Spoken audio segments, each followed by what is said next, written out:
Break के बाद ये अधिवेशन में एक बार फिर से आप सभी का बहुत स्वागत है। प्रदेश में कोविड-19 के प्रभाव से आपको बता दें कि वकालत का जो पेशा है वो भी अछूता नहीं रहा। जैसे जैसे प्रदेश में लॉकडाउन आगे बढ़ा, वैसे वैसे कोर्ट परिसर भी सूने पड़ते हुए नजर आए। हालांकि वर्चुअल कोर्ट के जरिए जरूर दलीलें सुनी गई, जरूर फैसले लिए गए, लेकिन हमेशा से सबकी मदद करने वाले अधिवक्ताओं को ही मदद की आवश्यकता पड़ने लगी, उन्हीं के सामने समस्याएं आने लगी और लॉकडाउन बढ़ने के साथ ही आर्थिक संकट भी उनका बढ़ता चला गया और साथ ही बढ़ गई प्रदेश में अदालतों की जिम्मेदारी। ऐसे में बड़ा सवाल यह है कि ये पूरी वर्चुअल व्यवस्था जिसे लागू किया गया ये कितनी कारगर साबित हुई, और अगर हुई तो ऐसे में अधिवक्ताओं को और प्रदेश की जनता को इससे कितना फायदा हुआ। ये तमाम बड़े सवाल और इसी पर चर्चा करेंगे अगले सत्र में, जिसका नाम है कोरोना काल में अदालतों की भूमिका क्या रही। खास मेहमान हमारे साथ जुड़ रहे हैं additional solicitor general Satyapal Jain sir हमारे साथ जुड़ रहे हैं। बहुत स्वागत है सर आपका। और सत्र को आगे बढ़ाएंगे मेरे सहयोगी Atul Pratap Singh. Atul, over to you. शुक्रिया रंजना। तो जैसा मेरे सहयोगी रंजना बता रहे थे कि न सिर्फ कोरोना काल में हर एक क्षेत्र प्रभावित हुआ, तो वहां पर अदालतें, उससे जुड़े हुए तमाम वो लोग, वो भी उससे अछूते नहीं थे। एक बड़ी भूमिका रही है अधिवक्ताओं की इस देश की आजादी में, आंदोलनों में और मौजूदा दौर में भी।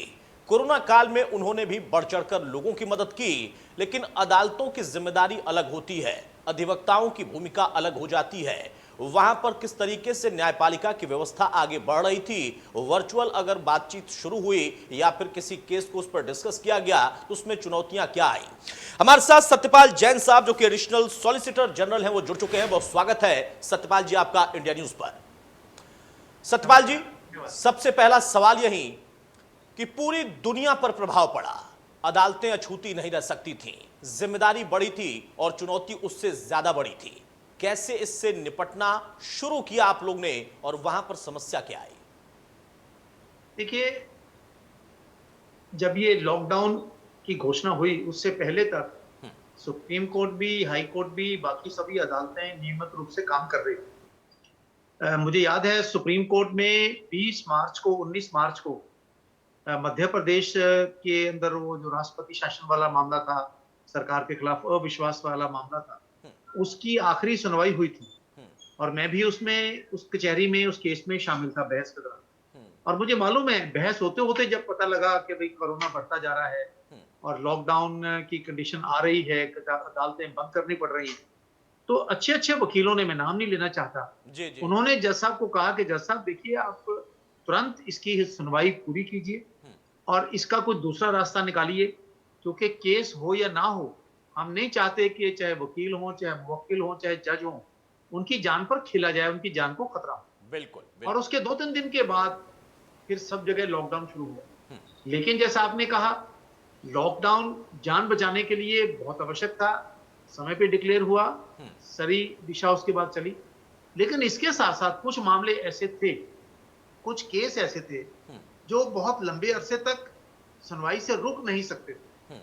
उनके बारे में क्या किया जाए? लोगों की जमानत का मामला है, किसी की रिटायरमेंट का मामला है, किसी के ऐसे विषय थे और बहुत सारे बाद में आकर तो फिर कोरोना में क्या-क्या फैसिलिटीज मिल रही हैं, नहीं मिल रही हैं, वो सारे विषय।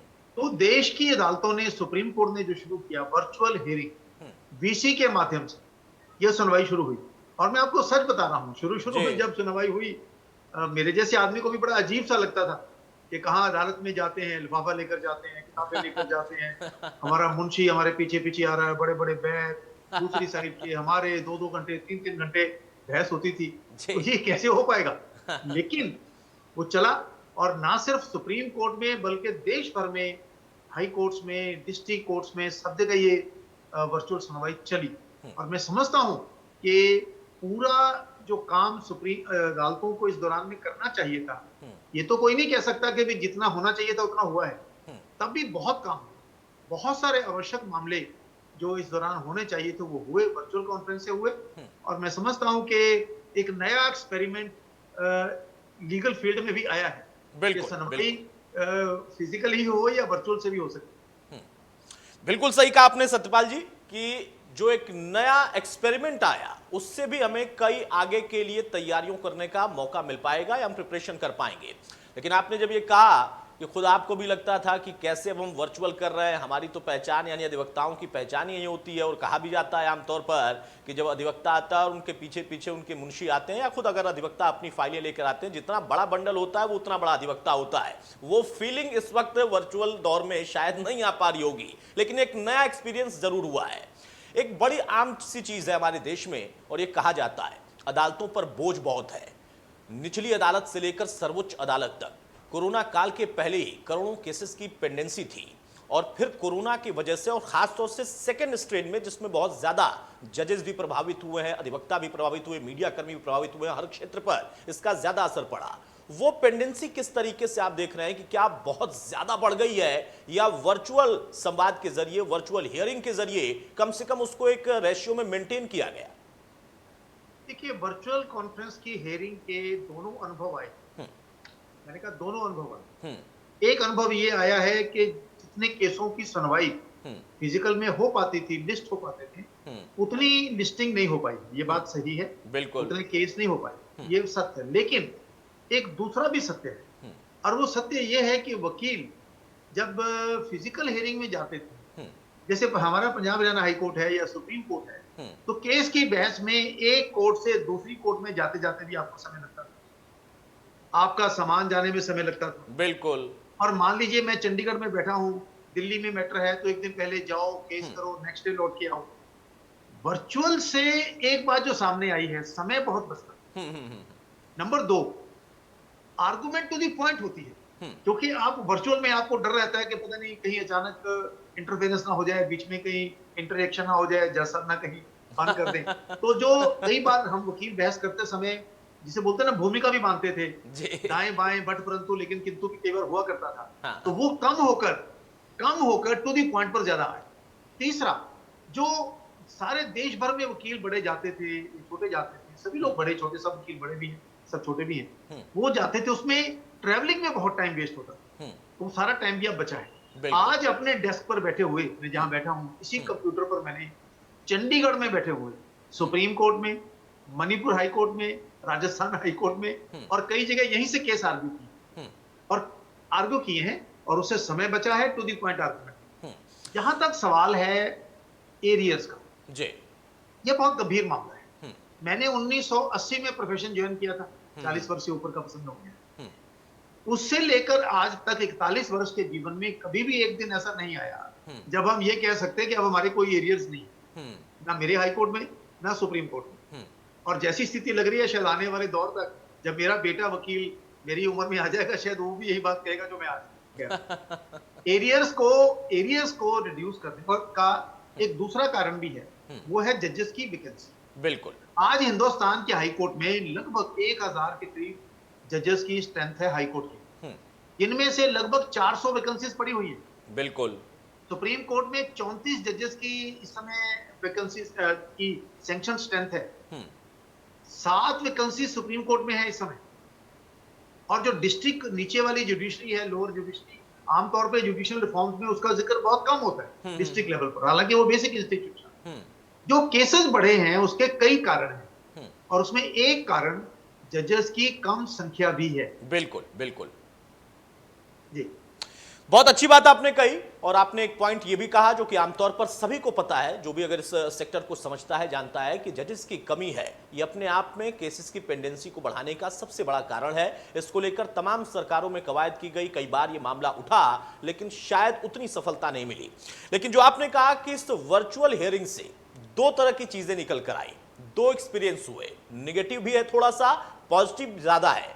पॉजिटिव जब आपने कहा कि समय की बचत है, हमने देखा है आमतौर पर कि केसेस में इतना समय लग जाता है कि सालों साल, खासतौर से सिविल सूट अगर है तो पीढ़ियां दर पीढ़ियां उस केस को लड़ती चली जाती हैं। क्या उस पर भी इसका कोई असर आया है? क्योंकि आप लोगों का अगर समय बचा और कनेक्टिविटी आपकी वहीं पर बैठे हुए तमाम कोर्टों में होने लगी, तो इससे एक नया प्लेटफॉर्म क्या निकला, और यह बड़ा व्यापक प्लेटफॉर्म हो सकता है? देखिए, जहां तक सिविल सूट और ट्रायल कोर्ट की वर्किंग का संबंध है, उसके संबंध में लॉ वर्किंग आर्गुमेंट्स बिल्कुल डिफरेंट है। हाई कोर्ट में जब आप केस डालते हैं, सुप्रीम कोर्ट में आप जब केस डालते हैं जी, तो पहली बात वो है, वो कंट्रोवर्शियल फैक्ट्स पे नहीं होता, फैक्ट्स एडमिटेड पे होता है आमतौर पर। बिल्कुल। दोनों साइड एफिडेविट फाइल करती हैं, आज नोटिस हुआ, महीने में रिप्लाई आ गया, रेप्लिकेशन आ गया, आर्गुमेंट्स होकर मामला समाप्त हो गया। सुप्रीम कोर्ट में एसएलपी जाती है और कई बार तो जजेस 2 घंटे में 60-60, 65-65, 70-70 एसएलपी का निर्णय 2 घंटे में कर देते हैं। मतलब एक केस को 1 मिनट, 1.5-2 मिनट मिलता है, क्योंकि सारी फाउंडेशन ले डाउन की होती है और उसी के बेस पर आर्गुमेंट होती है। पॉइंट बॉयल डाउन हो चुका होता है, इसलिए जल्दी निर्णय होता है। सिविल कोर्ट जो है, जहां सिविल सूट की जो बात आप कर रहे हैं, वो बिल्कुल जैसे किसी बिल्डिंग को नींव से ईंट के ऊपर सीमेंट रख के एक एक करके बनाने वाली बात होती है। मैं कई बार मजाक में कहा करता हूं, ट्रायल कोर्ट का काम क्या है, एक मिस्त्री जैसे बिल्डिंग बनाता है, ईंट पर ईंट रख के दीवार बनाता है, वो करता है। हाई कोर्ट और सुप्रीम कोर्ट में तो पेंटिंग होती है, नीचे अगर कच्ची मिट्टी की दीवार बनी है तो उसके मुताबिक पेंटिंग होगी, और अच्छी अगर सीमेंट लगा है, सब कुछ लगा, तो चाहे कोई भी और पेंट लगा। इसलिए जो सिविल कोर्ट की वर्किंग है उसमें टाइम फैक्टर काफी लगता है, क्योंकि हर चीज आपको साबित करनी पड़ती है, आपको डॉक्यूमेंट भी साबित करने पड़ते हैं, एविडेंस रीड करनी पड़ती है। इसीलिए आज बहुत सारे लोगों का ये मत है, और मैं भी उनके मतों में शामिल हूं, कि सिविल कोर्ट की वर्किंग में भी, सिविल सूट के ट्रायल में भी इंडियन एविडेंस एक्ट के अंदर कुछ ऐसे संशोधनों की आवश्यकता है जिससे निर्णय हर चीज को प्रूव करके ना करना पड़े, वहां को बार बार ना समन करना पड़े, और उसके बेस पर आप निर्णय करें। मुझे याद है एक बार एक चीफ जस्टिस के साथ मैं ट्रेवल कर रहा था कहीं, ट्रेन में, फ्लाइट में था शायद, justice GL Gupta chief justice. तो हम बातचीत करते हुए उन्होंने मुझे कहा कि सत्ता, तुम तो पार्लियामेंट्री लाइफ में, हम हाई कोर्ट में, सुप्रीम कोर्ट में 300, 400, 500 करोड़ के डिस्प्यूट सिर्फ एफिडेविट फाइल करके दोनों तरफ से उसके बेस पर निर्णय कर देते हैं। बिल्कुल। जबकि सिविल कचहरी में किसी का 5,000 लेना, किसी ने 20,000 लेना है, किसी ने 30,000 लेना, 2 लाख, 5 लाख, 7 लाख, उसके लिए उसको ABC हर चीज बच्चों की तरह प्रूव करनी पड़ती है। क्यों ना इंडियन एविडेंस एक्ट में, क्यों ना ट्रायल कोर्ट की वर्किंग में भी अमेंडमेंट करें कि सिविल सूट के निर्णय में भी हर चीज के लिए एविडेंस की आवश्यकता नहीं है, दोनों साइड एफिडेविट फाइल करें, एफिडेविट के बेस पर कचहरी निर्णय करे। बिल्कुल, अगर आवश्यकता हो बुलाने की तो बुला लिया जाए, लेकिन ये ऐसे सुधार हैं। जब मैं लॉ कमीशन में मेंबर था, लॉ कमीशन का, तो वहां भी हम ये विचार करते रहे हैं कि इसके बारे में कोई सुधार करना चाहिए, एक्सपीडाइट करना चाहिए। बिल्कुल सही कहा। एक सवाल जब आपने कहा कि कुछ पॉजिटिव यानी समय की बचत है, ये पॉजिटिव एंगल निकल कर आया, तो कुछ निगेटिव भी है। जब आमतौर पर कोर्ट में अधिवक्ता जाते हैं, वहां पर मुवक्किल होता है, तो वहां का बॉडी जेस्चर बड़ा अलग होता है, क्योंकि वो एक अलग तरीके का ऑरा वहां पर होता है, वहां के जो नियम कानून है, और ये रहता है कि जज साहब बैठे हुए हैं तो उनके सामने देखिए आपका बॉडी जेस्चर ऐसा होना चाहिए। लेकिन जब वर्चुअल चीजें चल रही हैं, उस बीच में बड़ा एक अच्छा वाकया भी मुझे अभी याद आ रहा है, बड़ा चर्चित वाकया है 5G को लेकर एक पिटीशन, और फिर उसके बाद देखिए कि वहां पर जूही चावला ने वो शेयर कर दी आईडी, और फिर वहां पर 20 लाख का जुर्माना, कंटेम्प्ट ऑफ कोर्ट हो गया। ये तकनीकी दिक्कत कितनी आती है और इससे कितनी सीख मिली उस वाकये से, बड़ा चर्चित वाकया है वो। देखिए, जो लोग किसी भी क्षेत्र में काम करते हैं, चाहे जुडिशियल है, चाहे पॉलिटिकल है, चाहे सोशल है, चाहे जर्नलिस्टिक है, कोई भी, मैं ऐसा महसूस करता हूं कि सबकी अपनी अपनी मर्यादा है। बिल्कुल, सबकी अपनी मर्यादा है। जब हम वर्चुअल करते हैं, सुनवाई करते हैं, तो हमसे ये अपेक्षा की जाती है कि जो संबंधित लोग हैं उनके अलावा किसी और को लिंक ना करें और इसकी चर्चा ना करें, रिकॉर्डिंग ना करें, क्योंकि वर्चुअल में रिकॉर्डिंग करना सबसे सरल है। लेकिन अगर आप रिकॉर्डिंग करते हैं तो इससे अदालत की अवमानना होगी। बिल्कुल। और इसका नुकसान क्या होगा कि जजों को आगे जब पता लगेगा कि रिकॉर्डिंग हो रही है, तो जज को या वकील को बहस करते समय, बोलते समय, जज को कमेंट्स देते समय 4 बार सोचना पड़ेगा कि मैं ये बात कहूं कि ना कहूं। जबकि लॉ में निर्णय से पहले फ्री एंड फ्रैंक डिबेट होनी चाहिए। बिल्कुल, पूरी बात अपनी खुल के रखी जाए, दोनों पक्ष, ताकि जिसे बोलते हैं ना मधानी मार के, तो अच्छा मक्खन उसमें से निकला है। जो जूही चावला ने जो किया, ये बहुत दुर्भाग्यपूर्ण है। ऐसा नहीं है कि ये पहली बार हुआ है, वर्चुअल में भी हुआ। कई लोग कोर्ट में बैठकर कई बार जजेस की ऑब्जर्वेशन की रिकॉर्डिंग कर लेते थे। आजकल तो कैमरे ऐसे आ गए हैं, पता भी नहीं लगता कि बिल्कुल, कैसे कर रहा है। ये मैं समझता हूं कि जो थोड़ा सा जिम्मेदार लोगों, किसी और क्लाइंट ने किया होता तो शायद दूसरी बात। जूही चावला एक बहुत ही रिस्पेक्टेबल सिटीजन है हिंदुस्तान की, आर्ट की दुनिया में उनका बहुत बड़ा स्थान है। उनको कचहरी को पॉपुलिज्म के माध्यम से नहीं यूज करना चाहिए। आपने केस किया, केस करिए। और आज तो आप भी देखते हैं, मैं भी देखता हूं, सुनवाई चल रही होती है और अंदर जर्नलिस्ट बैठे हुए हैं, मोबाइल उनके पास है, 2 सवाल जवाब में पूछे, पप करके वो एकदम मैसेज बाहर आ जाता है, justice so and so asked the government why you are not doing it, there the lawyer replied, मतलब वो लाइव टेलीकास्ट टाइप प्रतिबंधित होने के बावजूद भी वो बाहर लगातार आता रहता है। मैं आपको उदाहरण देता हूँ। बिल्कुल। गुजरात हाई कोर्ट में मैं पिछले वर्ष श्री अहमद पटेल, स्वर्गीय अहमद पटेल, बहुत ग्रेट आदमी थे, बहुत बड़े आदमी थे, मेरे बहुत अच्छे मित्र थे। उनकी इलेक्शन पिटीशन में मैं उनके अगेंस्ट वकील था, तो मैं क्रॉस एग्जामिनेशन कर रहा था उनकी। जब मैं क्रॉस एग्जामिनेशन करके निकला बाहर, तो मैं कोई कहे आपने वो बड़ा अच्छा किया, आपने वो पूछा, आपने इस बार पूछा, मैंने कहा आपको किसने बताया? बोला आपको नहीं मालूम? मैंने कहा नहीं।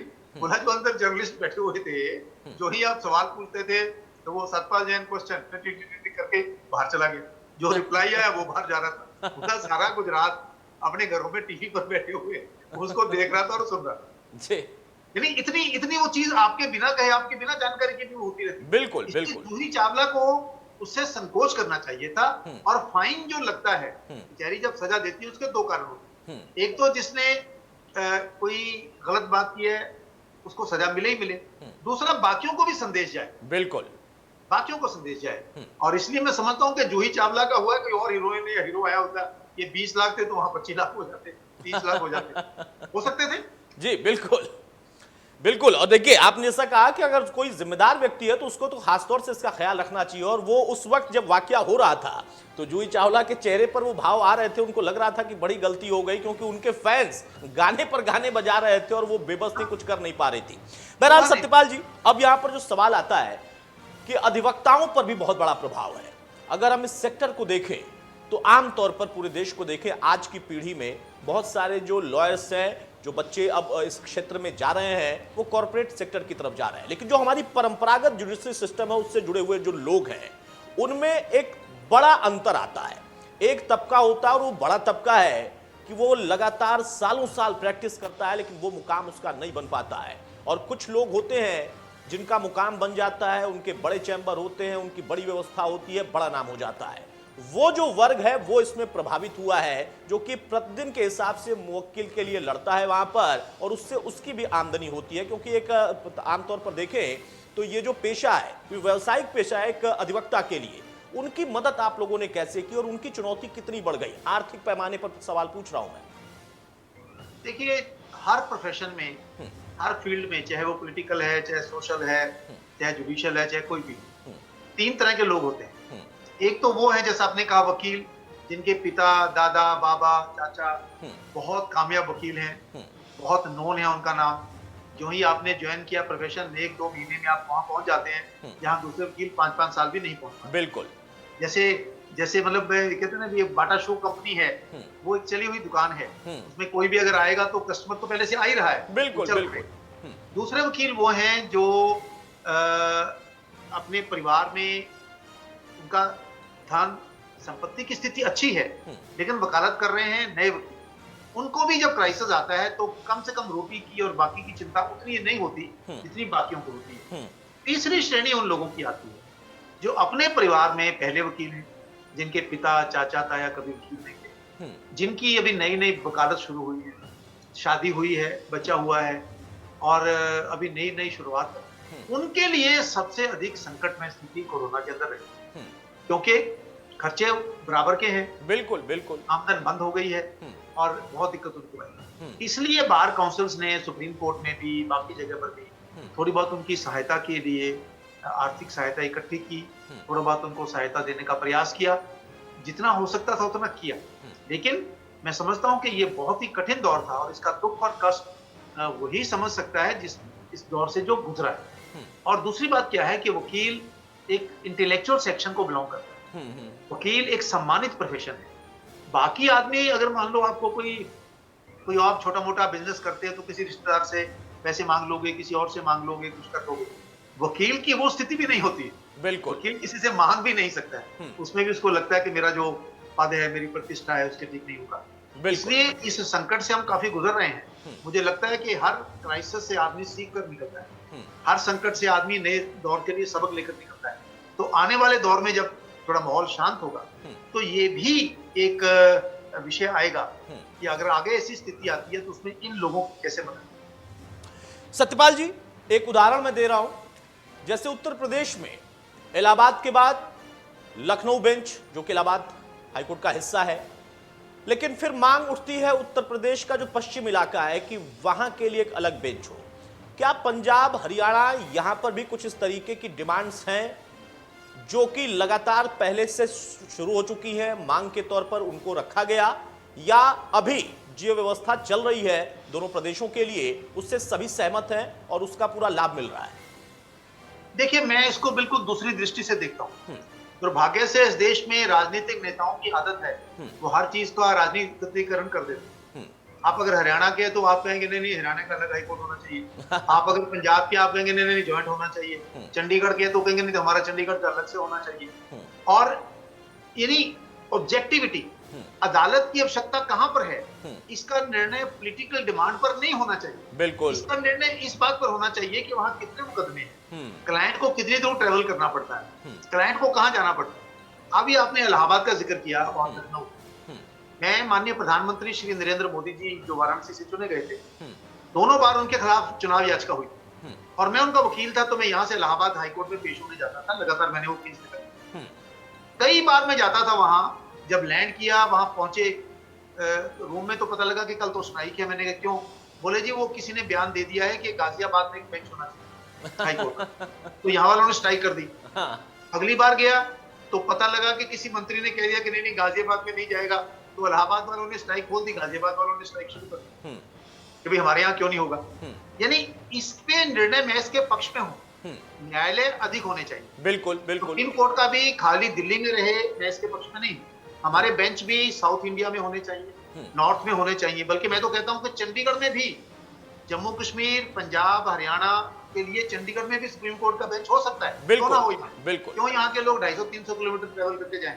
मैं आपको एक बता रहा हूँ, मैं 98 में स्वर्गीय श्री प्रणब मुखर्जी के नेतृत्व में एक डेलीगेशन में मैं नॉर्थ ईस्ट गया, शायद मणिपुर या मेघालय में हम, तो वहां जो हमको डेलीगेशन मिलने आए, उन्होंने हमको कहा कि भाई साहब आप क्या बात कर रहे हो, यहाँ अगर किसी को हार्ट अटैक हो जाए यहाँ, और या किसी ने केस फाइल करना हो सुप्रीम कोर्ट में, तो पहले यहाँ से उस स्टेट की कैपिटल, फिर उसके बाद गुवाहाटी, गुवाहाटी के बाद कलकत्ता, और कलकत्ता अगर ट्रेन से जाएं तो 24 घंटे तो वो लगते हैं। अगर हम अपने घर से निकल के सुप्रीम कोर्ट केस में जाना चाहें, 3 घंटे, 3 दिन जाने के और 3 दिन आने के। बिल्कुल। तो हमारा एक बेंच कलकत्ता में नहीं हो सकता, क्यों हमारा बेंच एक बेंगलोर में या हैदराबाद में नहीं हो सकता। पर मेरा एक निवेदन, इस पर राजनीति मत करें। बिल्कुल। क्योंकि मैं यहाँ का महत्वपूर्ण साउथ इंडिया का लीडर हूं, तो मेरे शहर में होना चाहिए। एक ईमानदारी से असेसमेंट हो केसों के आधार पर। जैसे वोट डालने जाते हो आप, तो इलेक्शन कमीशन की कोशिश होती है किसी भी वोटर को 1 किलोमीटर से ज्यादा ना ट्रेवल करना पड़े, उस हिसाब से पोलिंग बूथ बनते। तो आप एक मर्यादा तय करें, किसी भी लिटिगेंट को 200-250 किलोमीटर से ज्यादा ट्रेवल ना करे, उसके हिसाब से देश के अंदर न्यायालयों की स्थापना की जानी चाहिए, राजनीति के आधार पर नहीं। ये मेरा मत। बहुत आखिरी में, बहुत संक्षेप में एक सवाल, जैसा आपने जिक्र किया था कि बहुत सारी ऐसी चीजें, अगर हम एविडेंस लॉ की बात करें, आईपीसी की बात करें, तो वहां पर तमाम ऐसी चीजें हैं जिसमें संशोधन की अब जरूरत है। इसको लेकर क्या एक उच्च स्तरीय कोई आप लोगों की डिमांड्स हैं जो कि गवर्नमेंट तक पहुंची हुई है, उस पर कोई मंथन चिंतन? क्योंकि अगर हम मौजूदा केंद्र सरकार की बात करें, प्रधानमंत्री ने कई बार कहा कि हमने कई ऐसे कानूनों को खत्म कर दिया जो कि सिर्फ महज कानून बन के रह गए थे, उनका कोई योगदान नहीं था। देखिए, ये विषय माननीय प्रधानमंत्री नरेंद्र मोदी जी, मैं इसलिए नहीं कह रहा कि मैं, मेरा संबंध बीजेपी से, जी, मैं लंबे अरसे से हूं, पहले भी सरकारें रही हैं, सभी प्रधानमंत्रियों ने देश की विकास में पूरा योगदान किया है अपनी अपनी क्षमता के अनुसार। मोदी जी ने प्रधानमंत्री बनने के बाद इस दिशा में ठोस कदम। जी बिल्कुल। मेरा ख्याल है शायद 1500-1700 के करीब कानून हैं जिनको निरस्त किया जा चुका है, जिनको मैं लॉ कमीशन का मेंबर रहा हूं पिछले यानी इस पर काम चल रहा है। आपने जैसा कहा, मैं समझ गया कि इस पर काम चल रहा है। मैं माफी चाहूंगा सत्यपाल जी, थोड़ा समय की पाबंदी है। बहुत शुक्रिया हमारे साथ जुड़ने के लिए और चर्चा में अपनी बात रखने के लिए। तुम्हारे साथ थे सत्यपाल जैन, सॉलिसिटर जनरल। उनका कहना था कि इस दौर में न्यायपालिका में बहुत सारे बदलाव के अवसर मिले और उससे फायदा भविष्य के लिए भी है।